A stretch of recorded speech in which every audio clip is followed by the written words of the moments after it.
Let's dive right into this because the Marvel Cinematic Universe is currently standing on the absolute brink of a multiversal shatter, and it all officially kicks off this September. We are looking down the barrel of the highly anticipated theatrical release of Avengers Endgame Encore. But let me be incredibly clear with you right out of the gate. If you think this is just some simple, nostalgic re-release designed to sell a few more movie tickets and pull at our heartstrings, you are dead wrong. This Encore edition is bringing critical, highly targeted new footage to the big screen. We're talking about incredibly specific new scenes focusing heavily on Steve Rogers, alongside a brand new custom intro that fundamentally alters how we perceive the events leading directly into the catastrophic multiversal chaos of Doomsday. The entire cinematic landscape is shifting right under our feet. So, I'm going to break down exactly what is happening in the shadows of the MCU piece by piece, because the scale of the threats we are about to face is bigger, darker, and way more complex than anything we have ever seen in superhero cinema. Section 1. Endgame Encore Hidden Secrets. The root cause of Doomsday. Okay, let me explain exactly why Steve Rogers is getting these extra scenes in the re-release and why it ties perfectly into the root cause of everything that's coming. This isn't just for romance or one last sweet look back at his life. The actions Steve took at the very end of the Infinity Saga are the direct, undeniable catalysts for everything that is about to go catastrophically wrong. Let's really map out this tragic chain reaction, because this is where the heartbreak truly begins. It starts with Steve making that incredibly emotional and honestly arguably selfish choice to stay in the past with Peggy Carter. We all cheered for that happy ending in the theater, right? But by doing so, he fundamentally fractured time itself. He created an entirely new alternate timeline. The butterfly effect of that single decision is absolutely monumental. As this fracture causes the multiverse to literally begin breaking apart at the seams, Dr. Doom steps in. Seeing his own reality collapsing around him, Doom attempts a massive, incredibly desperate cosmic experiment to try and fix the breaking realities. But here is the horrifying clincher. The experiment fails. Doom's family is killed in the sheer radioactive fallout of that failure. And this brilliantly illustrates exactly why Dr. Doom is hunting Steve Rogers across space and time. The root cause of this multiversal chaos and the agonizing death of Doom's family all traces back to Captain America's final dance. Now, fully understanding that monumental shift in the timeline, this new cut of Endgame also forces us to stop and ask some massive, deeply unresolved questions that have quietly been haunting us for years. For instance, really think back to the ruined battlefield of Earth after Thanos was finally defeated. Where did Tony Stark's physical body actually go? Who took it? Where is it currently located? When you look at the sheer logistics of the MCU, someone incredibly well-resourced like Pepper Potts or Happy Hogan had to secure his remains. I have to wonder, and honestly, this is a very real, very terrifying possibility. If his body was secretly transported to a highly classified, state-of-the-art cryogenic stasis chamber, preserved in the dark, desperate hope that maybe, just maybe, using Wakandan or extraterrestrial technology we can barely even fathom right now, they might be able to bring the universe's greatest defender back when we inevitably need him most. And man, does that perfectly transition into another terrifying mystery that we are all desperately waiting for an answer to. Really let yourself think about the sheer psychological horror of this for a second. Why does Dr. Doom perfectly mirror the face of our fallen hero, Tony Stark? Imagine being one of the remaining Avengers. You step onto a battlefield to face a cosmic threat who is actively destroying your reality. The skies are turning red, and you look up just to stare into the exact face of the man who sacrificed absolutely everything to save you. The ultimate savior literally becoming the ultimate destroyer. The new Encore edition is heavily rumored to feature a brand new post-credit scene focusing on Steve, and I firmly believe this specific scene is going to start planting the seeds. It's going to drop the very first subtle hints at this dark, twisted truth connecting the faces of Stark and Doom across the breaking multiverse. Actually, before we move on to Doom's actual arrival, let me just put a definitive end to some of the ridiculous rumors circulating online right now. Because of the massive momentum building behind the upcoming Thunderbolts movie, there are claims floating around everywhere that Yelena Belova is somehow going to be the main lead of Doomsday. Let's just look closely at the hard facts. We have had 4 separate Doomsday teasers released so far. Every single one of them has been entirely hyper-focused on Steve Rogers and the deep legacy of the original Avengers. Yelena, her entire Thunderbolts team, her supporting cast, they are completely absent. 0 signs. She is absolutely not leading this charge. This isn't some gritty street-level spy thriller. This is a massive cosmic story, deeply and fundamentally rooted in the consequences of Endgame. Section 2. Doomsday updates and entry. The perfect cinematic return.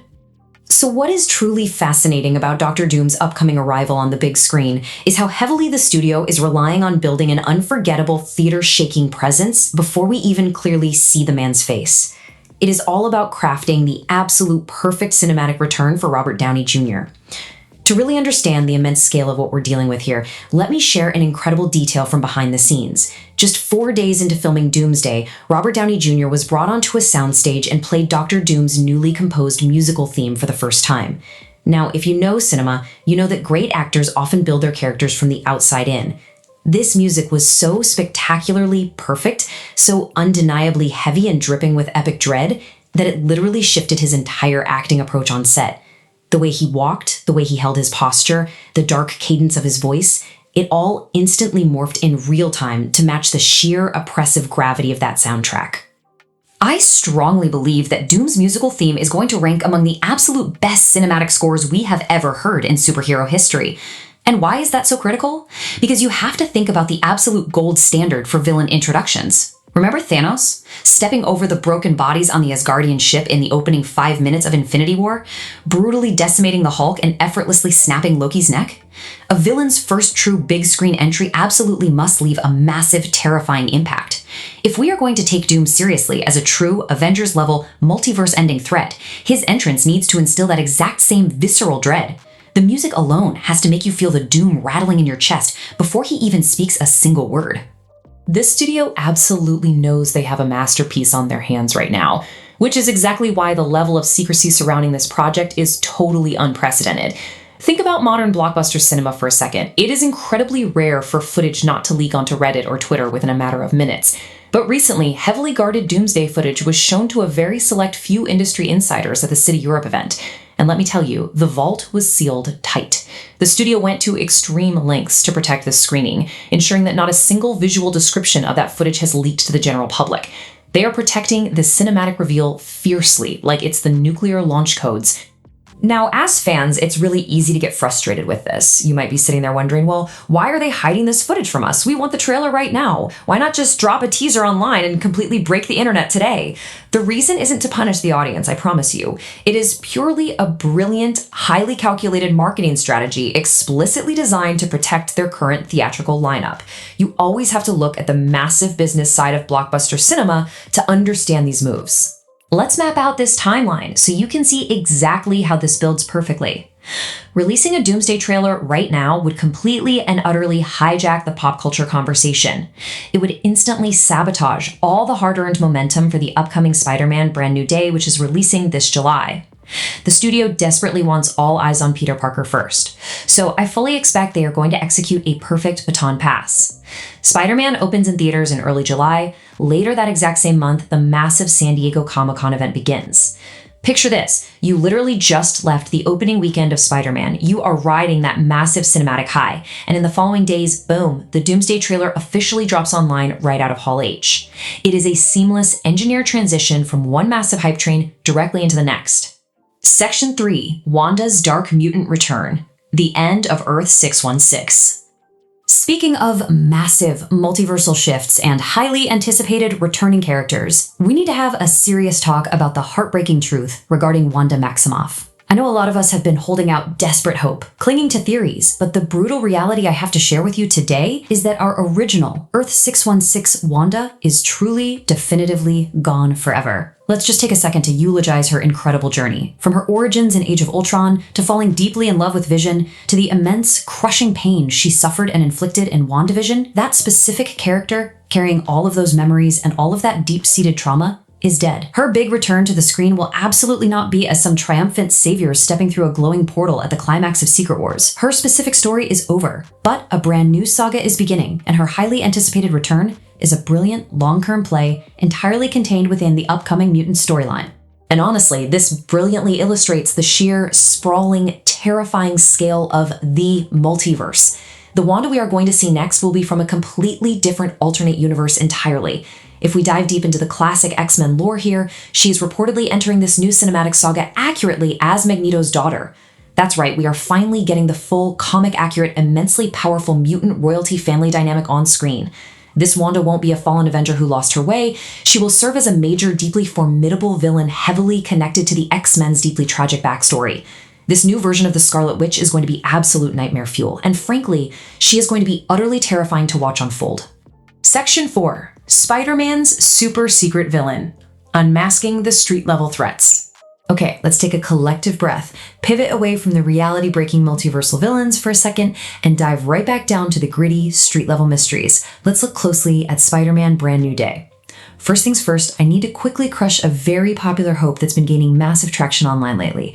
Because of the immense Oscar-winning success of the animated Spider-Verse films, literally everyone wants to see Miles Morales swing into live action. But Miles is not the big surprise in this movie. Kevin Feige's strategy here is crystal clear. He has explicitly confirmed that Miles will absolutely not make his live action debut until his current animated trilogy is completely 100% finished and released. So we can confidently take Miles straight off the board for Brand New Day.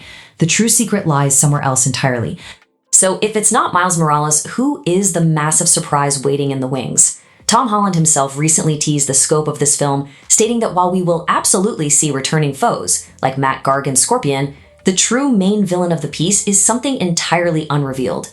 As a quick aside, movie lovers, let's just appreciate the fact that Matt Gargan has literally been waiting in the wings since 2017's Homecoming. We are talking over 7 years of waiting for that post-credit payoff. But even he isn't the main event here. This movie features an incredibly secretive debut that the studio is fiercely protecting at all costs. Now, naturally, some fans are assuming this secret debut is the ruthless mob boss Tombstone.